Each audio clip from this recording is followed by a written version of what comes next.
Hey everyone, welcome to our small footprint. My name is Nyssa, and if you're new here, we are a family of 8 who live off-grid in Australia.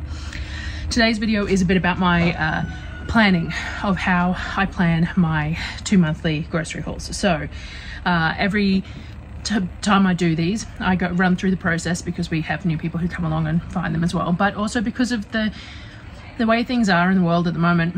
It's really important to be aware of spending in various different ways, and this is one of the ways that we really make an effort, and hopefully by sharing it might give some tips for people who are struggling with this sort of thing. I always find, I always say that I try and do very much a this is how I do it, not a how to, because everybody's situation is different. And I don't feel like I'm any expert or anything on any of these situations. This is just how we have found has worked for planning and the saving of money and things like that for our grocery hauls. So we go what works out to be 6 times a year. So we shop 6 times a year and we travel to do so. Now some people think that's a bit silly. I do get people who go, you know, why do you go that far for your travel? Part of that is because I can. Because my mother lives in Brisbane, which is where we go for the groceries, then it doesn't cost me an accommodation. I get to see my mum 6 times a year, which is really nice. She does come to visit us, but normally only once or twice a year, like Christmas and maybe one other occasion. We're not really set up to host her too much, so it has to be a bit of a special occasion. So I get to see her 6 times a year, but I also get a bit of a break from here. So I don't tend to go anywhere. I am a bit of a homebody, and I make the effort to go and do my supply runs because I need to do the supply runs.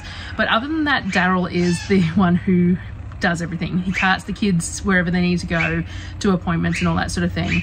And he goes to church every week. I don't attend church. He goes to church every week and he takes the kids with him, and he goes to the post office and he collects the feed and all that sort of stuff. Whereas I am happy to stay home, and I have plenty to keep me busy by staying home. So I always find too that if I do go somewhere for a day, that loss of a day can really impact the processing of things for me, the process of food and just everything else. Whereas when he is gone, I can pick up the slack, and that's pretty standard in sort of a thing. So he's the one who goes everywhere. So the reason that I choose to do that, we didn't originally, first of all, when we lived out here originally, when we first started doing our shopping, we would go every fortnight to Toowoomba. You'll have to excuse the parrots. It's the right season for the parrots to be out with their babies, and they come in here and eat the insects off the roof in here, so you can hear them. So that's the other thing. This setup is so bad, but the thing is that until I get the new spaces built, I don't have much choice. Where there's burn-offs going on at the moment, so the atmosphere is really quite unpleasant. It's warm today. It's 29 degrees, I think, last time I checked the temperature, Celsius. So we haven't even hit spring yet, and we've got 29-degree days, so it's pretty warm. But anyway, I squirreled. So when we first moved out here, we were doing shopping fortnightly. I think I've mentioned this story before, but I'll just quickly brief over it. So we were shopping fortnightly in Toowoomba. I didn't find a fruit and veg shop that I gelled with. I've had a couple of recommendations for a few, but none that just worked for me. I'm sure there's plenty out there, but none that just sort of serviced my needs appropriately. I used to shop at Coles and Woolworths and Aldi and Kmart and all that in Toowoomba as well, but I did find that the cost was slightly higher. And because I was only doing it fortnightly, I was in that habit of purchasing things I didn't need, which is why we extended our shopping out further. So initially I was going fortnightly to Toowoomba and doing that sort of thing, and struggling a little bit price-wise. I think we were spending almost $1,000 every fortnight, or a little over $1,000 every fortnight, by doing the shopping the way we were doing it. And I still felt like we weren't getting any bulk up surplus type thing. So then we moved to doing it 4 weekly, and I did Toowoomba a couple of times 4 weekly and just found it wasn't working. So then I started going to Costco as well. So Costco was another hour and a half down the mountain. So we're an hour and a half from Toowoomba, and then Costco was about another hour and a quarter, depends on which way you're going and things like that, and I would do it all in one day. Now that wasn't sustainable. So then I sat there and went, well, what if I go down and I stay overnight at Mum's? So I leave in the afternoon here, stay the night at Mum's, and do it all on the way back. And then at that point I was looking for fruit and veg and butchers as well that I could make, you know, the whole point of going.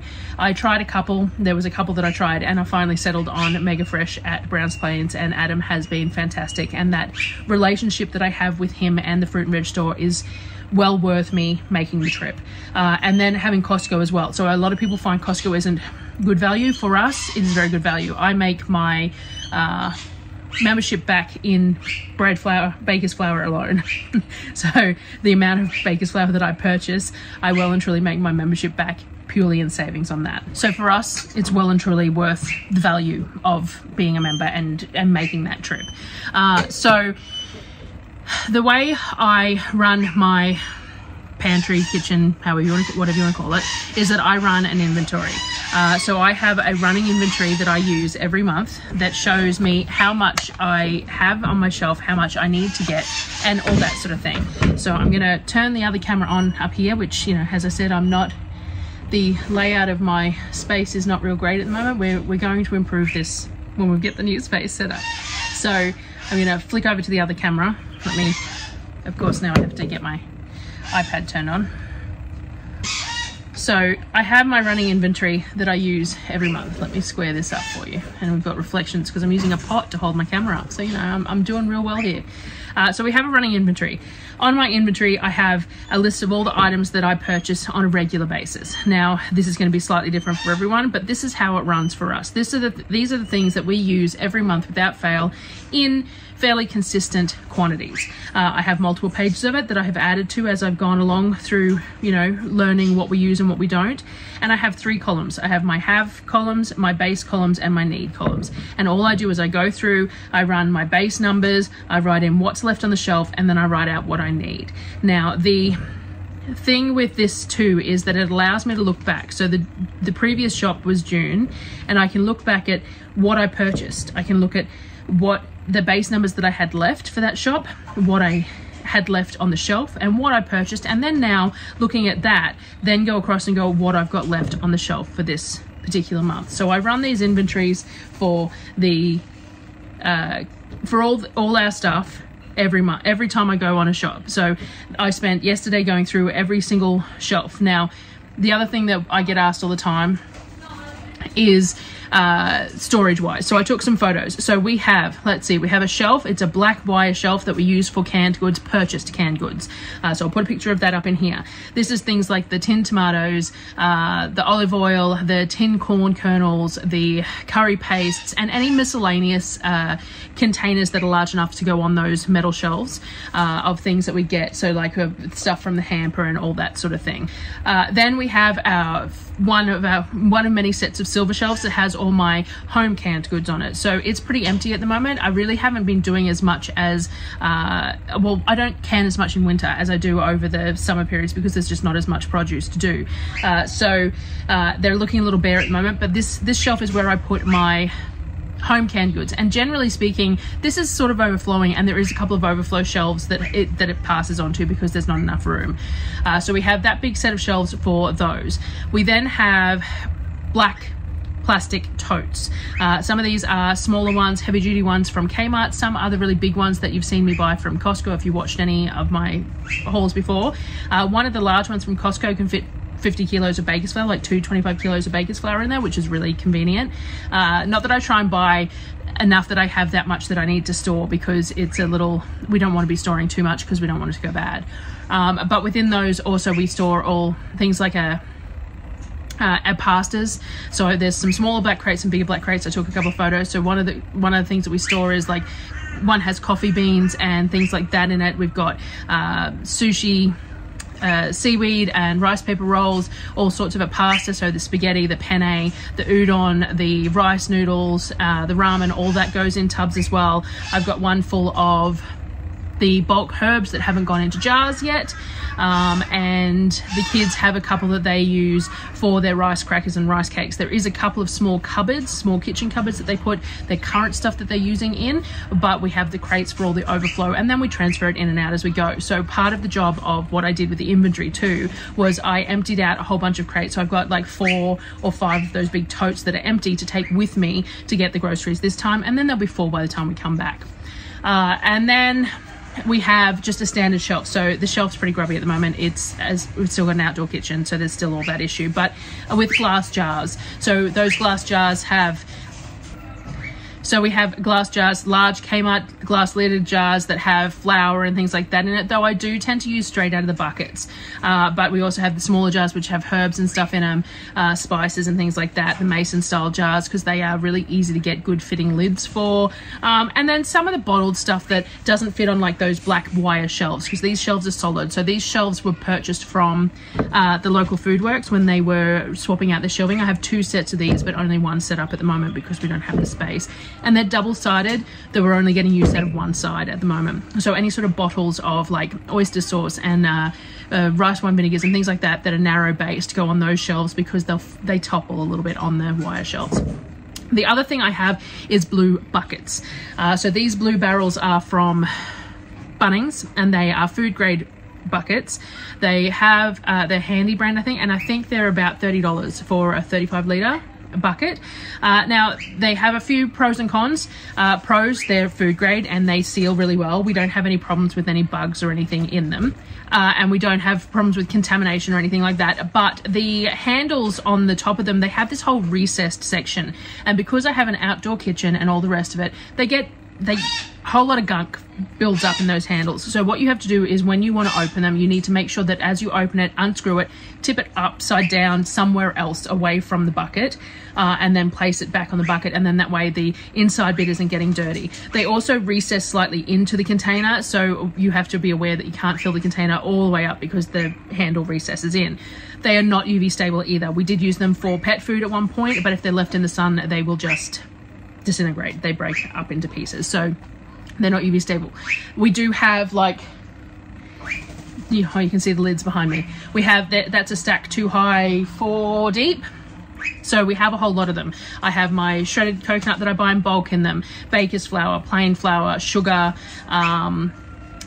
rice, miscellaneous flours, so some bags of like, we've got tapioca and arrowroot and spelt flour and that are in smaller quantities that are inside a bucket as well. So we use that for all of that. Puffed rice. We also use some for the cat food and that sort of thing. So we use those as well. So that's how we store this stuff. We have 2 hybrid fridge freezers. They are 500 litre fridge freezers.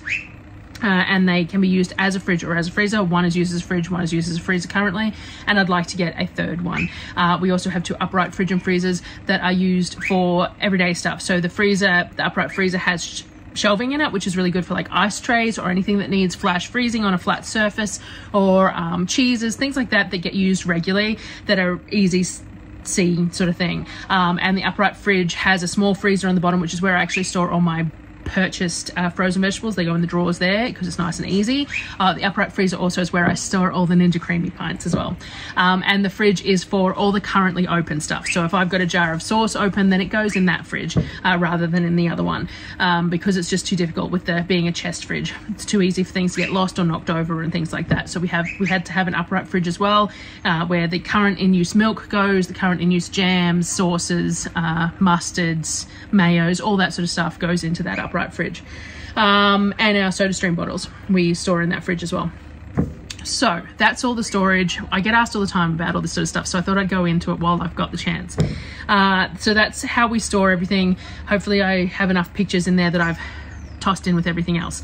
So we've done our inventory of what we've done. Now, the other thing I wanted to discuss was the fact that last month I talked about the fact that the kids were eating a whole lot more in the colder weather. Well, for a start, it's warmed up a little bit, which has made a bit of an impact on appetites again. But also, I think I overcompensated last month. The grocery bill was a little bit higher. It wasn't excessive, but it was a little bit higher than normal. And I have a fair bit left over. So when I go through my inventory, let's see if we'll turn this camera back on to the inventory. If I go through my inventory, things like, what was it? It was like pastas. So if we look here on pastas, I still have 13 spaghetti. Now, I probably won't have, like, there's a week to go before I am back. So I'll come back Thursday night this time, and it's Sunday at the moment. So in those 4 days, while I'm gone, they might have 2 packets of pasta out of this, but this is, it's close enough. But I still have 13 spaghetti, and I still have 7 penne of those. I still have 10 of the ramen noodles, things like that. I still end up with 12 tin corn, which is unusual as well, but not overly so. We did use more of other things. We got here that I've only got about 3 kilos of oats left out of the like 20 kilos that I purchased, and we've got no sugar left even though I purchased the normal 20 kilos. And that's to do with how making the instant porridges, as well as the ice creams and everything else.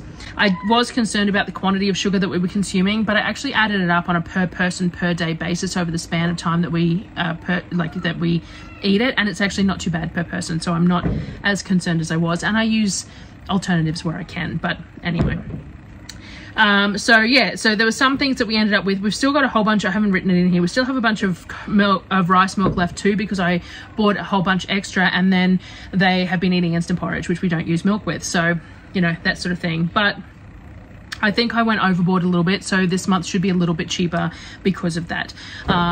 Hopefully, anyway, that's how it should work out. The other thing too is that I bought eggs last month, and we still haven't used them because the chooks started laying again. So, you know, so along with my inventory, the other thing that I do is I have my planner that I use as well. Now, I don't have a whole lot in it this month. I just haven't felt the need. I go through the Coles and the Woolworths catalogs for their half price specials for each month that I'm there, and none of the Coles or Woolworths half price specials this month are relevant to me. Nearly all of it is like health foods or beauty goods and things like that, and none of that's particularly relevant. There's no real food in there. I have a couple of things that I need extra. I've run out of sesame seeds and I've run out of miso. I do have a miso kit to make my own, which I haven't done yet, really badly need to do, but for that, until that point, I need some miso. And then I make myself some notes. Darryl would like marinara pasta for dinner for Father's Day. Kavik has requested the baby octopus, so that's just sort of a, you know, a follow-on from that. And I'm also going to get him some sherbet cones and some L&P because they're his favorites. I ordered sausage casings for sausages this month because, as if anyone who's been watching, I bought all the extra pork and then forgot to buy sausage casings. I've got an old iPhone 7 that has been locked that needs to go to the Apple store, and then I ordered the coconut cream from Hello Pure. It's already been delivered to Mum, so I do that. And then I have a couple of other bits and pieces here to work from. So other stores that I always go to, Kmart, Big W, and Bunnings, and I've got a few bits and pieces that I need to get from there. So the boys need some puppet supplies and some pens and pencils, glue and that sort of thing. The Big W, I get 10% off each month as part of a membership thing, and their toilet paper is the same Quilton toilet paper that I buy from Costco for the same price, and they also have Earth's Choice laundry liquid, which is Nestless free in bulk, so I'm going to go and grab those from there. It's also the boys' birthday. The twins, Lorcan and Orpheus, are 10 on the 18th of September, and so I need to purchase stuff for them for their birthday. And some of the children are getting baptized at the church in September. Darryl has organised it through there, and I'll probably pick up a few extra bits and pieces of clothing just so that they've got some nice, clean, neat clothing for that. So once I work out my planner lists, I work out my inventory, and then I work out what I'm going to get, and then I work out how much I need to take. So this month I'm going to take the trailer because, for a start, we should be coming into some really high fruit seasons, and so I want the ability to get a bunch of fruit if that's what I can. But also, I just don't think I can fit 8 or 9 weeks of groceries on the ute alone anymore. I might manage it if I really pushed myself, but I think it would be challenging. So I'm much better off to take the trailer, and Mum is available to help me. So when I've got the trailer with me, I can't park in the fruit and veg store. Their car park doesn't allow for a trailer. Or, well, it would if I was any good at driving a trailer, but I'm not. So Mum comes along and she drives as well, and what she does is she drives, I park down the road, she drives me up to the fruit and veg, we fill her car with the fruit and veg, and then we go back to my car afterwards. So that works well for us. What else? I think that's everything. I think that covers everything I needed to cover in relation to where everything's stored and everything else. So after that, for anyone who wants to stick around for other information, they can, and anyone who doesn't want to doesn't have to. Bit of a quick catch up. So the car is still up in the air a little bit. Darryl has an appointment with the mechanic tomorrow morning to get some information on choices of ways to fix it. So we know what's wrong. Sorry, change of location. So we know mostly what's wrong with the car. So we had the issues with it not starting, which I believe was just a battery issue with the temperatures. So we need to get the battery tested, probably need a new battery, but for the moment it's working fine. We bought a new jump starter, so that will help us with any of that. The other thing was that last time we got it serviced, so we've got an oil leak on the engine that we're not real sure exactly where it's coming from, but there is a manifold gasket that is leaking, which is what they wanted to hold the car for a couple of weeks because they wanted to machine it. But we are hoping to be able to bypass that slightly and get maybe a thicker gasket for the same thing without having to machine it, because we just can't not have the car for a few weeks because it's the only car we've got. We could probably manage a week with some help from friends to get us to and from town, just to drop the car off and pick it up sort of thing. We could probably do a week because sometimes we don't go into town for a whole week, and we could prepare for that sort of thing. But we definitely can't do a couple of weeks or 3 weeks, or, you know, for it to drag out. So at the moment, the car is running okay. We're thinking that the gasket is an issue. The fuel, the mileage is shocking. There's a fair bit of engine noise, and it's not great, but it's running okay. So we've got an appointment at the mechanic tomorrow to discuss options, but I will probably end up having to go to Brisbane regardless with it running the way it is, and that's just... hopefully it all runs okay. The other thing that we've been working on that I kept forgetting to mention was the gardens. Let me turn you around and give you a look. So as per usual, excuse the mess in the gardens because everything's always in progress, though I keep on getting, every time I show the gardens and a mess, I get someone telling me that we should be on top of it. But anyway, so we're doing at the moment to try and alleviate the issues, the pest issues, is we're building these boxes. So these are cypress and they are weather pest proof, things like that. We're creating a box around each of the beds. Now, because they're rounded, we're going to cover these sections here with some Avery mesh. And then the idea is to have a hinged lid with Avery mesh on it. And then the beds that need it also with insect netting, so like cabbage beds and things like that. I basically haven't got anything out in the garden yet other than the garlic, which has had a bit of a chew on, but still seems to be doing okay. Something's been chewing on it. And the beetroot that I've left for this year. We got hollyhock coming back, which, you know, it always comes back, and it's, you know, it's hard to get rid of, but it's already coming up with some flowers, and nothing else needs to be here, so it's fine. I actually forgot, so we cut down the old asparagus and then forgot to remulch this bed and stuff, and I didn't realize, but we've already got asparagus. Obviously the temperatures have, you know, warmed up, so we've already got asparagus coming up, so I need to come out and harvest a few of these, but some of them have already gone too far because we didn't realize they were coming up, which is sad because fresh asparagus is delicious. But that one there, at least I can harvest for dinner tonight, so that's exciting. And I need to clean up the old leaves, pull them out of the way, and we will fertilize and remulch this bed as well. But other than that, we're still at the same point. We've just cut everything back down, put it back in the beds, and we're going to we've got new soil ordered. I did notice, mind you, one of the pepper plants. So this, I think this was an argy, and it was left in the ground and it's come back, which is kind of neat. So I'm going to leave that one there. Obviously that one was cut at ground level, but it's perked itself back up. So that's kind of neat. So yeah, so at the moment we're working on building these frames, and then we're going to do them for the IBCs as well. So you can see the IBC, the levels from last year. So all that needs topping up. And yeah, the only other thing we've got growing, so we've got the extra IBCs there that we haven't put together yet, but otherwise all the beds are just sitting fallow, and the garden is a mess as usual. And as I said, you know, deal with it, or, you know, keep it to yourself. And the rhubarb has taken off, which is nice. One of them didn't make it, but this one has taken off. Chamomile's taken off, and my rosemary, as usual, is going great guns. And there's some parsley in there too. But everything else is just progress and not much function. There's some comfrey there. There's a bit of dill in that one as well. But yeah, so we've got a lot of these started, and Darryl's going to finish putting them all together for me around the beds.